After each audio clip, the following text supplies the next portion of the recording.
Hi everybody, welcome back to another video. Today what I want to talk about is the topic of reality, what our reality actually is. I feel it's probably the most important concept for a person to be able to understand and accept, because anything else that you're going to hear, I guess metaphysically, so to speak, you're not going to be able to accept if you cannot accept about what your reality actually is. I've done another video on reality, but I think it's important enough that I want to do a little more current one on what's going on. Start with your reality, what you call reality, is an illusion. All reality, all creation is an illusion. When you go back to how reality was created, if you watch my video on nothing, what that is, I talk about that. Essentially, when nothing created, had a thought, created source, which created light, energy, and vibration, which from that became what we call atoms, physical matter. Um, it is all a creation within a torsion field. So what you're seeing is in fact an illusion. So all creation is an illusion in that effect. And there's a lot of talk about the idea of the simulation theory, that we are actually in a simulation, or that created by others, or that others have been created by another simulation, and so on down the road, and that at some point we're going to be creating a simulation. And on the basis of it, it's true, because all reality is a simulation. And a lot of you aren't going to be able to accept that idea, that nothing around you is actually real. To start with, to give you my definition of real, for me, something to be real has to be eternal. It can never be made, and can never die, go away. And everything around us in this reality, matter of fact, all creation has a beginning, and therefore it has an end, no matter how long that may be, I bet you. Our reality around you, think about the idea everything around you, at some point, it will disappear. And no matter what it is, whether it's the universe, whether it's the planets, whether it's your car, whether it's your family, whether it's something you buy from the store, everything around you is in fact going to disappear. So how can you say something was real when it's no longer here? We say, well, it was real. Well, what do you mean it was real? If it was real then, how come it's not real now? Hello, Foxy. Foxy's coming across here. So reality, in fact, is in fact a simulation. In the context that they're correct, that all reality is a simulation to that extent, whether it's being generated by what they would consider to be AI or not, I don't really know at this point.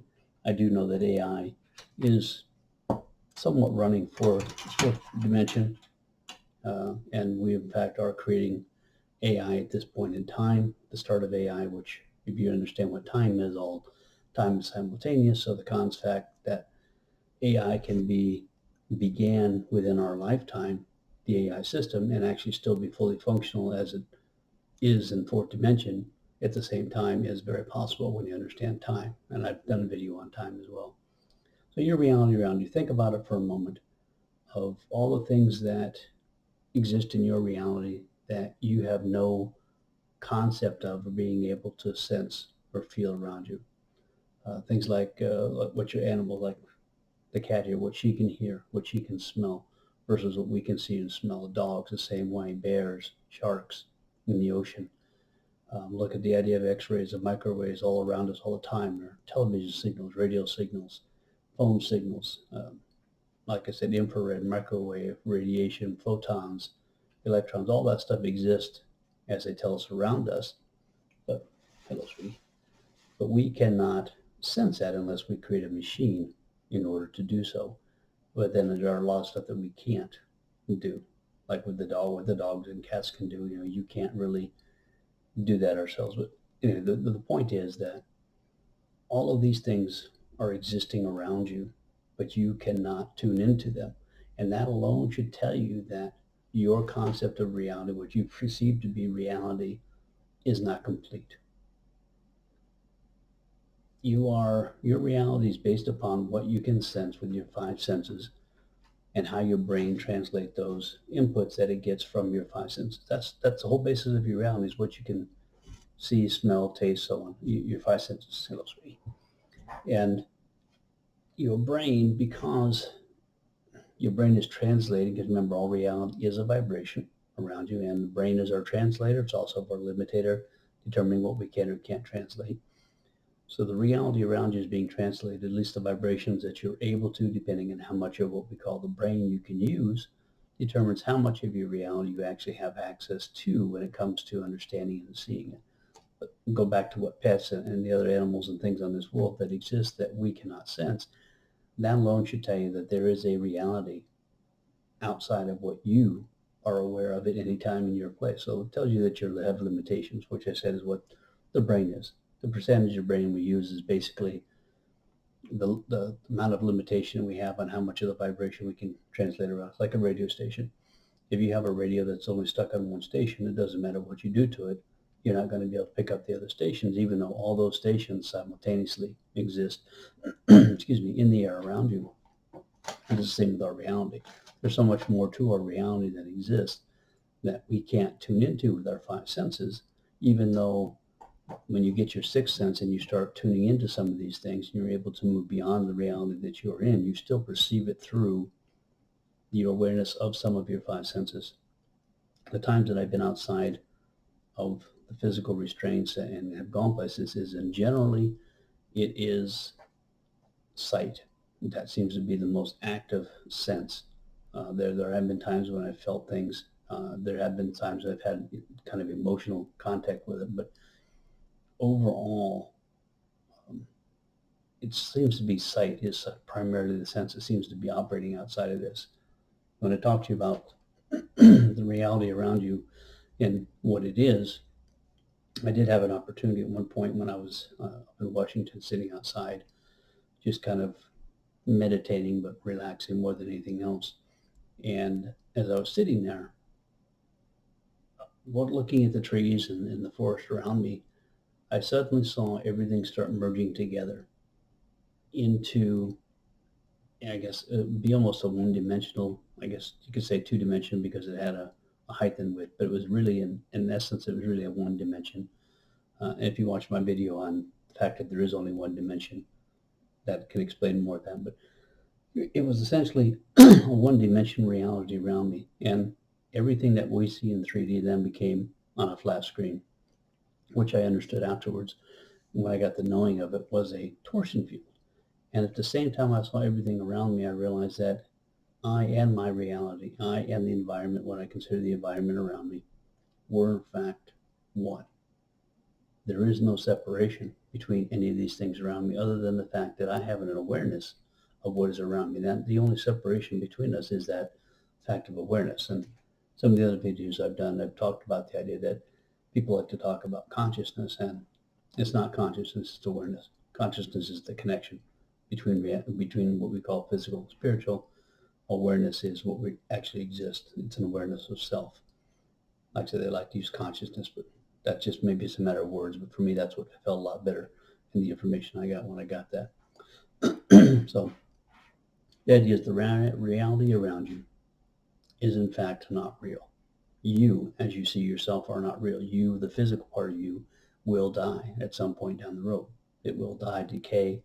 Therefore, you that you think you are within this reality cannot be real because you will no longer exist after the point of death, the physical you.